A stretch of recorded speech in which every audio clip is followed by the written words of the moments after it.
Boa tarde a todos. Sejam todos muito bem-vindos. É um prazer sempre muito grande poder compartilhar com vocês esses momentos aqui no Jesus de Nazaré. Então, convido todos agora para que nos unamos em prece, elevando o nosso pensamento a Deus, que nos deu a vida e a oportunidade da reencarnação, a Jesus, o nosso guia, o nosso exemplo maior, que guia os nossos passos no caminho do bem, trazendo sempre a alegria e o amor em nossas vidas. Que possamos hoje, emanados por essa ambiência do Jesus de Nazaré, trazer aos nossos corações a paz que procuramos. E termos a certeza de que nossa passagem aqui sempre deixará bons frutos quando nos voltarmos à caridade, ao amor, à paciência e à dedicação, tanto à nossa família quanto às nossas tarefas, as quais nos incumbimos muitas vezes no plano espiritual. Que possamos hoje e sempre sermos os semeadores da palavra do Cristo e do estudo deixado e codificado por Kardec através do Espiritismo. Que hoje, nas reflexões do nosso querido irmão, possamos ter boas dicas do como bem viver. E amparados por esta casa, pedimos que continue conosco hoje e sempre. Que assim seja.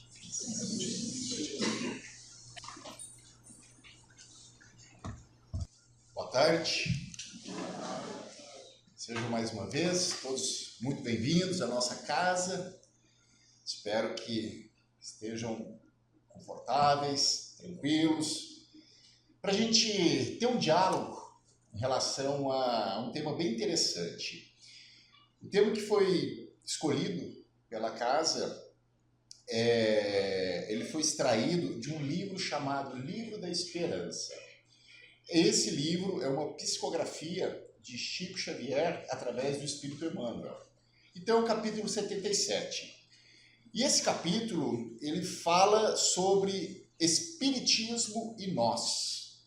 Então ele nos convida para a gente fazer algumas reflexões em relação à passagem do Evangelho, em relação aos ensinamentos do nosso Mestre Jesus Cristo.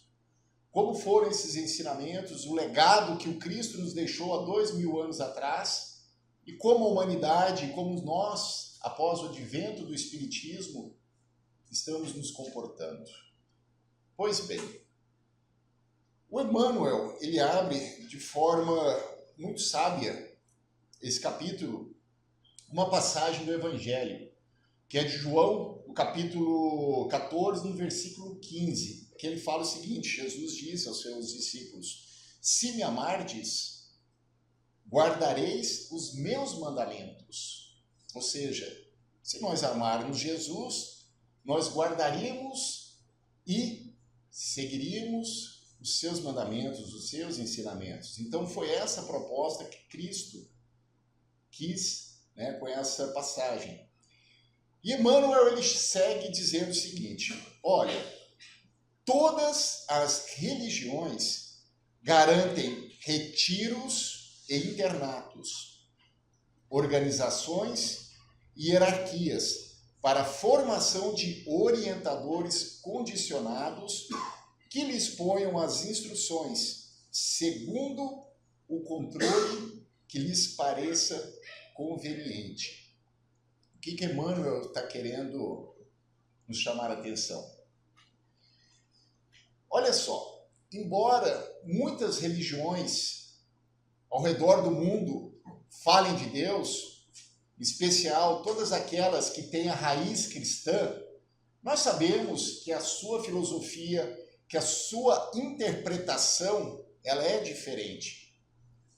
Por isso que nós temos várias religiões. Isso é uma coisa lógica, porque se todas elas tivessem apenas uma interpretação e apenas um entendimento, nós seríamos apenas uma religião. Esse é o raciocínio. Mas por que nós temos tantas religiões assim, falando de Jesus, falando de várias coisas, de seus ensinamentos. Olha, Jesus, quando esteve entre nós, há 2000 anos atrás, ele falava por parábolas. E por que ele falava por parábolas? Porque era ainda o nosso mundo povoado por espíritos muito primitivos. Eram aqueles espíritos que ainda não tinham os olhos de ver e tampouco os ouvidos de ouvir. E isso deu abertura para as mais variadas formas de interpretação daquelas palavras, que foram ditas através dessas parábolas. E que durante muitos séculos elas foram sendo escritas e reescritas através do entendimento daqueles as quais escreviam e as interpretavam. Mas eram homens como nós. Eram homens ainda ignorantes. Eram homens ainda que o seu entendimento ele era muito mais dado à matéria, ao lado material, do que propriamente ao lado espiritual. Por isso, cada um ia interpretando esses escritos de acordo com o momento, de acordo com a conveniência, e para falar um português meio claro, puxando a brasa para o seu assado, de acordo com aquilo que lhe convenia. Com base nessas interpretações, muitas vezes ainda com o viés, muitas vezes ainda ligado à materialidade, esses homens ergueram ao redor do mundo templos suntuosos, armazenaram riquezas terrestres.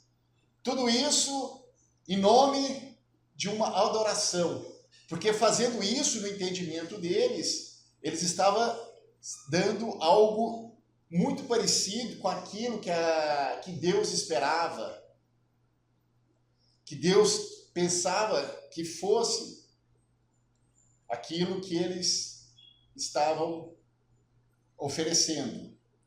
Mas Deus não quis esses templos, Deus nunca quis, muito pelo contrário. Qual foi a primeira lição que Jesus trouxe para a humanidade? Jesus já nasceu nos trazendo a maior lição de todas, o maior exemplo, porque Jesus, ele não ensinava somente pelas suas palavras, mas ele ensinava também pelos seus atos, pelas suas ações. Por isso que Jesus, ao nascer, ele nasceu numa manjedoura.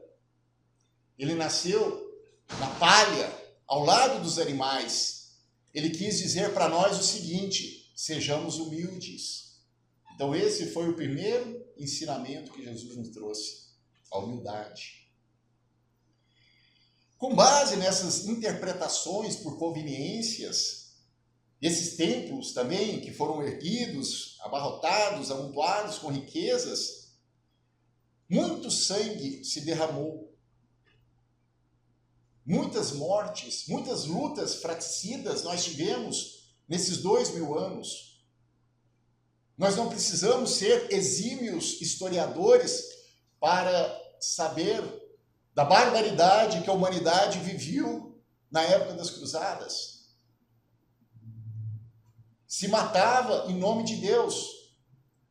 Simplesmente chegava, matava uma criança, matava uma mulher, matava um idoso e dizia: ó, tu tá morrendo, mas fica tranquilo, tu tá morrendo em nome de Deus. Tu tá morrendo em nome de Deus porque a tua crença, o teu pensamento, ele não é o mesmo do que o meu.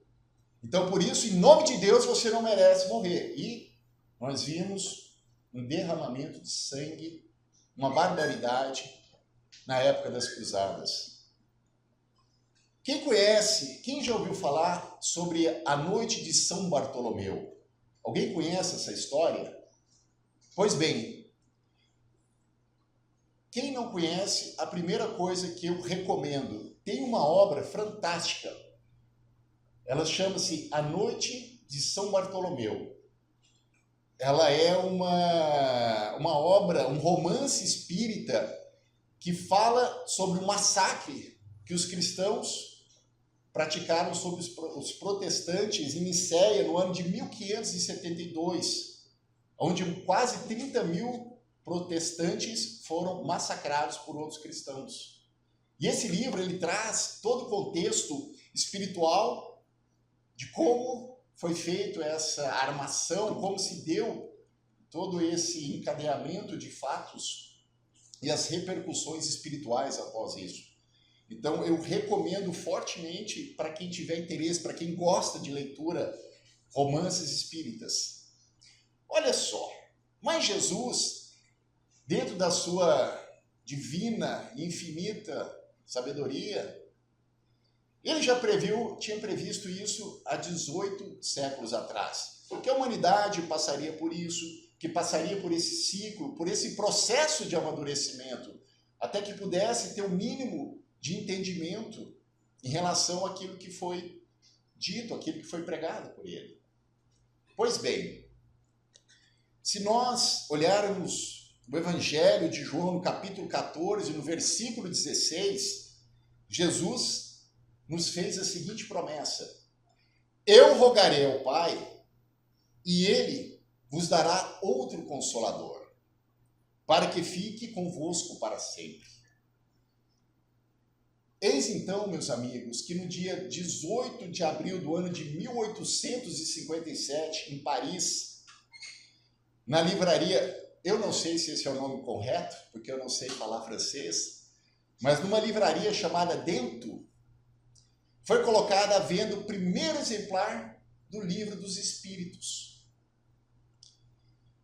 Esse Livro dos Espíritos veio finalmente trazer essa promessa que Jesus havia nos feito há 18 séculos atrás, antes do advento do Espiritismo.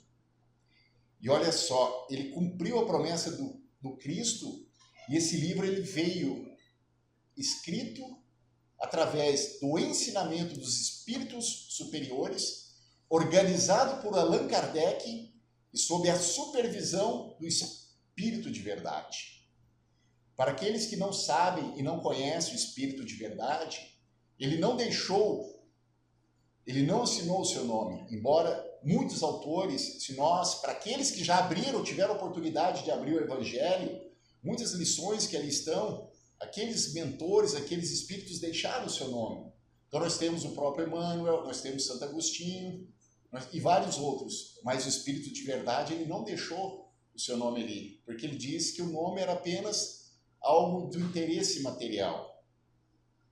Por isso que quem estuda mais a fundo essa obra, muitos dizem que era o próprio Jesus, que era o próprio Cristo que estava inspirando aquela codificação. Olha que coisa maravilhosa. E por quê? Qual que foi o motivo? Por que o Espiritismo veio então? Pois bem, primeiro, ele veio ensinar todas as coisas. Todas.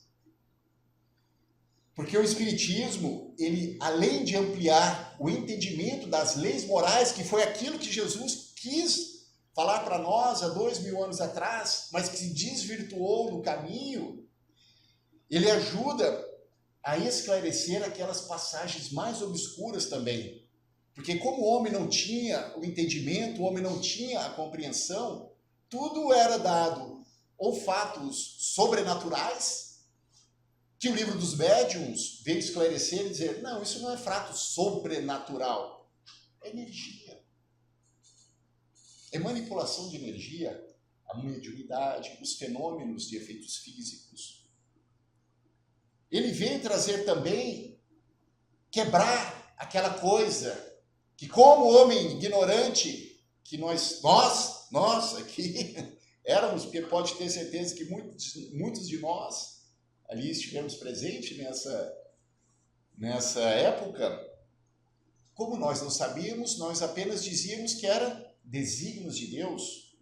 Então veio o livro dos Espíritos, veio o céu e o inferno dizer, não é desígnios de Deus, Deus não quer o teu mal, Deus não quer te prejudicar.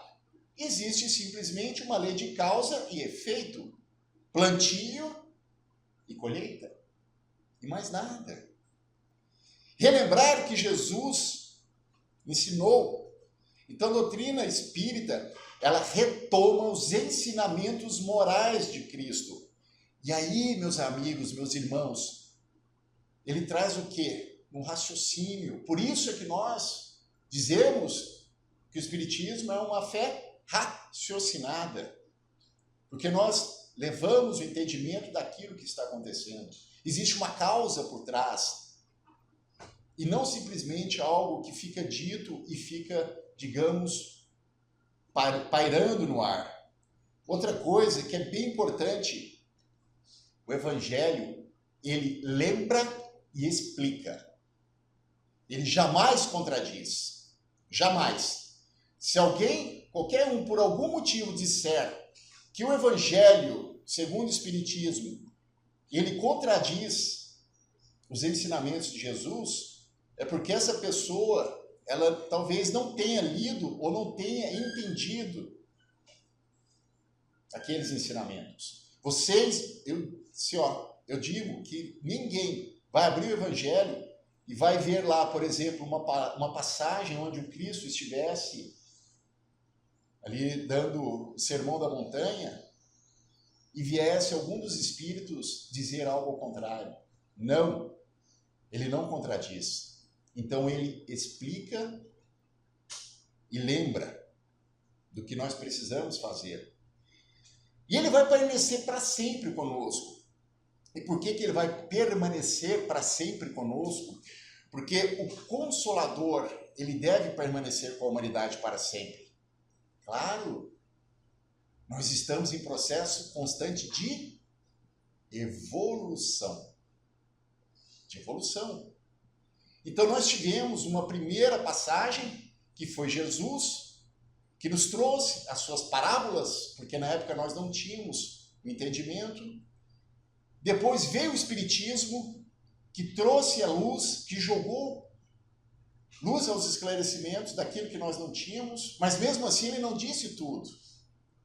Porque a nós é dado somente saber aquilo que nós estamos preparados. Por isso que depois vieram outras obras, vieram outros emissários de Jesus, como Chico Xavier, como Divaldo Franco, com as suas obras que ali explicam muito mais o funcionamento do mundo espiritual. Quem teve a oportunidade de ler as obras de André Luiz, sabe o que eu estou falando.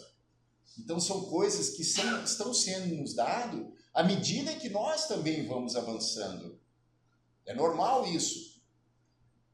É a mesma coisa se nós quiséssemos colocar o diagrama eletrônico de uma estação espacial na frente de uma criança de 5 anos e pedir para que ela interpretasse aquilo. Não vai. Porque essa criança ainda não tem a capacidade, não tem entendimento.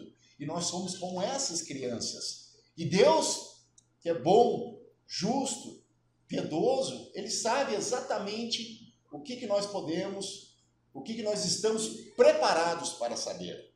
Então ela vem em dosinhas, esse conhecimento, ela vem vindo em doses homeopáticas. Olha só, então esse conjunto de ensinamentos que nós chamamos da terceira revelação do Consolador Prometido, ele não é alguém que muitos interpretaram e esperavam, um outro Cristo.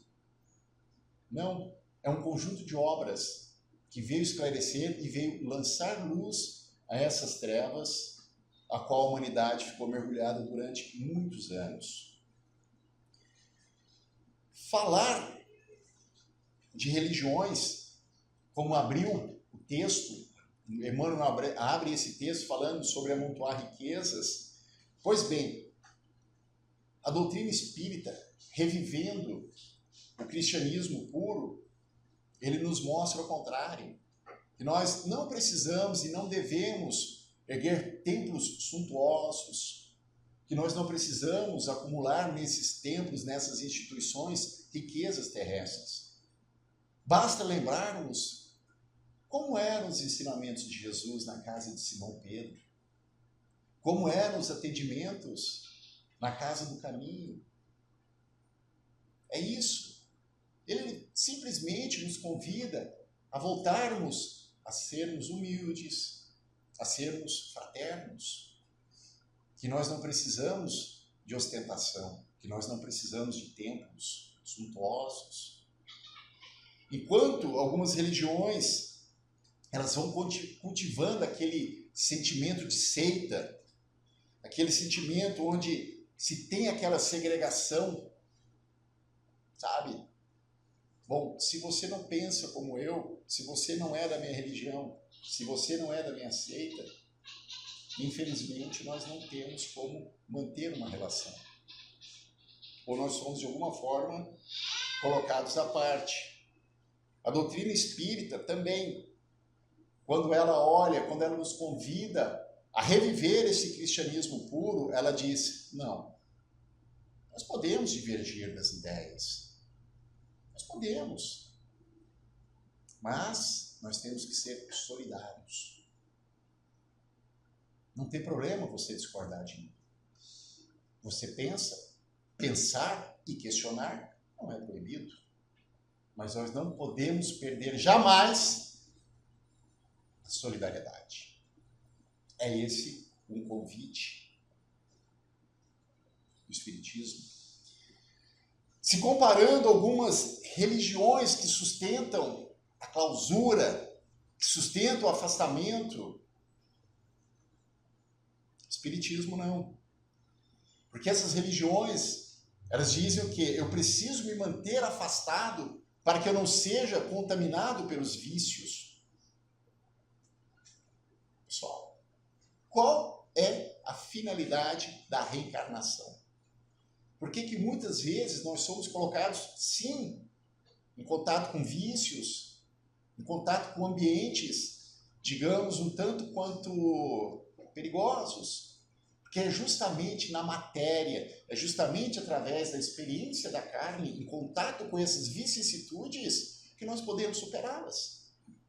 Se eu passar a minha encarnação enclausurado, com todo respeito àqueles que professam, mas aí eu convido mais uma vez para o raciocínio lógico. Para aqueles que passam a sua vida enclausurados, afastados, reclusos, que mérito ele vai ter em relação a ter combatido aquilo que precisava combater? Porque todos nós, sem exceção, carregamos as nossas mazelas. Todos nós. Se tem alguém aqui que não carrega nenhuma mazela, que não precisa expiar, eu, por favor, recomendo que façam, entre em contato com a ouvidoria divina e diga que eles erraram o teu planejamento reencarnatório, que eles te reencarnaram num planeta errado. Então não precisa estar aqui. Erraram. Acho que isso não aconteceu. Mas tem gente que pensa, né? E aí? Então quer dizer que só a religião espírita presta? Só a religião espírita é boa? Claro que não, claro que não. Quem foi o guardião do cristianismo por 2000 anos, entre erros e acertos? A religião católica. O catolicismo, entre erros e acertos, por 2000 anos foi o guardião fiel do cristianismo. Então tem todo o mérito. Vocês sabem qual que é a religião que mais arrebata nos presídios aqueles nossos irmãos que por um motivo ou outro escolheu um mau caminho? Não é os espíritas, não são os espíritas. Tampouco os católicos. São os evangélicos, são os nossos irmãos evangélicos que quando conseguem converter aquele que muitos de nós olharíamos com desprezo pelo ato que ele fez, esses nossos irmãos evangélicos resgatam. E quando ele é convertido, ele não volta mais. Ele não volta mais. Então, meus irmãos, nós precisamos sim ter um profundo respeito por todas as religiões. Todas as religiões tiveram os seus erros. Vocês não pensem que os espíritas também não têm os seus erros. Eu digo, tem muitos que são espíritas sociais. O que são os espíritas sociais? É espírita da porta da casa espírita para dentro. Saiu da porta da casa espírita para fora, é pior, ter uma conduta pior em casa, no trabalho e no trato com seus semelhantes do que muitos ateus. Então não é a religião que nos faz melhor um do que o outro.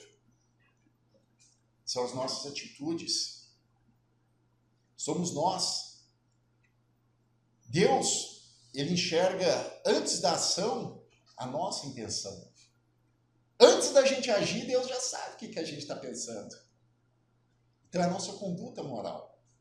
É a conduta moral. O verdadeiro espírita cristão, olha só, eu vou falar essa frase aqui, e quem tiver a oportunidade de gravar ela, e todos os dias quando acordar, relembrar. O verdadeiro espírita cristão se reconhece por suas obras.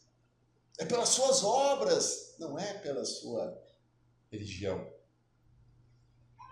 Pela sua transformação moral. É pelos esforços que faz para domar. Ele está dizendo para domar. Ele não está dizendo para eliminar. Porque ele sabe que é difícil. Porque ele sabe, quando Kardec diz isso, que nós temos um passado, um pretérito muito delituoso. Mas só da gente domar essas nossas más inclinações, de querermos ser melhor, a gente já está dando um passo muito grande nessa encarnação. E aqueles que dizem que o espiritismo é obra do demônio, não dê ouvidos. São irmãos ainda que dormem sob o teto da ignorância e sob o teto do fanatismo. Mas que cedo ou tarde os seus olhos serão abertos também. O Espiritismo, ele veio para realizar no tempo certo as promessas de Cristo. Ele não veio para criar uma moral nova. Ele veio apenas para nos alertar e nos trazer de volta para o caminho, mas com muito mais segurança, com muito mais fé, e nos dizendo, olha, sim, você vai ter dias muito duros aí na Terra, mas você vai ter dias legais também. Mas faça o maior esforço que você puder fazer, porque quando você regressar, e a gente não sabe o dia de amanhã, nós não sabemos quando nós regressaremos da pátria espiritual. O teu regresso será sereno. A tua acolhida será diferente. Aproveitem. Esse é o convite que o Espiritismo nos faz. Por isso que ele é tão consolador. Só que Jesus, ele encontra nesse caminho, nessa caminhada, para trazer fazer com que aconteça nesse tempo que eu comentei, ambição, egoísmo, todas essas inclinações, essas más inclinações que ainda nos prendem à matéria. Essas más inclinações, elas se encontram entrincheiradas, agarradas, querendo que a gente falhe, que nós falhemos nessa nossa trajetória. E é sobre justamente isso que nós precisamos combater. Mas esse combate que nos convida não é mais aquele combate que aconteceu há séculos atrás. Não é um combate onde a gente vai derramar sangue dos nossos irmãos. Isso ficou há séculos atrás. O combate que ele nos convida é o combate moral. É a necessidade que nós temos de ajudar com que a luz ela venha de apenas um foco e se espalhe por todo o nosso globo, para que todos nós, um dia, tenhamos olhos de ver e ouvidos para ouvir. Muito obrigado, meus irmãos, pelo tempo de vocês. Eu os convido para que novamente se coloque na melhor e mais confortável posição possível. Vamos imaginar aquela figura do nosso Mestre Jesus, sentado lá na casa de Simão Pedro, cercado por seus apóstolos e por todos aqueles pobres de espíritos que ali estavam a ouvir os seus conselhos, os seus ensinamentos e agradecer. Agradecer ao nosso Pai Celestial por ter nos presenteado por esse Espírito, o mais puro, o modelo e guia para a humanidade. Agradecer, Senhor, por termos a oportunidade de trabalhar todos os dias os seus ensinamentos, nos momentos bons e principalmente nos momentos difíceis, nos momentos de dificuldade, onde nós não entendemos pela nossa ignorância por que nós estamos passando por aquilo. Senhor, pedimos então que a vossa luz esteja sempre presente na tomada de nossas decisões, nas nossas ações, e que possamos lembrar o que Jesus faria no meu lugar. Obrigado, espiritualidade amiga, pelo apoio, pelo conforto, e que possamos mais uma vez regressar aos nossos lares, com os nossos corações tranquilos, repleto de alegria e com aquilo que nós viemos buscar nessa casa. E que assim seja.